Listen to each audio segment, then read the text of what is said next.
দেলোয়ার হোসেন সাঈদী রাহিমাহুল্লাহর একটা চমৎকার উদাহরণ আছে যে যারা শুধু এই কথা বলে যে হুজুর আপনারা এক হয়ে যান তাহলে সব ঠিক হয়ে যাবে, এই কথাটা শুধুমাত্র তার আহ্বান, এটা একটা চক্রান্ত কোনো একটা গোষ্ঠীর।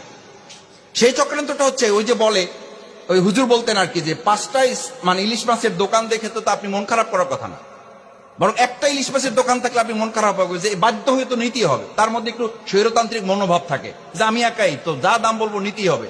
আর 5টা থাকলে তো আপনি দামাদামি করতে পারবেন, দেখতে পারবেন কোনটা রূপালী, কোনটা পদ্মার, কোনটা তেতুলিয়ার, কোনটা বঙ্গোপসাগরের, কোনটা ডিম আছে, কোনটা ডিম নাই, আপনার আগ্রহ থাকবে।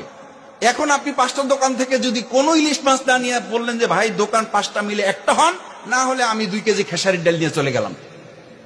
এই কপাল পোড়া বদনসিব গুলো হচ্ছে তারা যারা প্রকৃতপক্ষে ইসলাম ক্ষমতায় আসছে তার হাতটা কাটা যাবে এই ভয়ে ইসলামকে ক্ষমতায় নিয়ে আসতে চায় না, সেটার অংশ হিসাবে। এই রাষ্ট্র তারা চায় না যারা ধর্ষণ করবে, ধর্ষণ করলে তার মাথা পাথর দিয়ে চূর্ণ বিচূর্ণ করা হবে, এই ভয় যারা চায় তারাই শরিয়া রাষ্ট্র কায়েম করতে চায় না।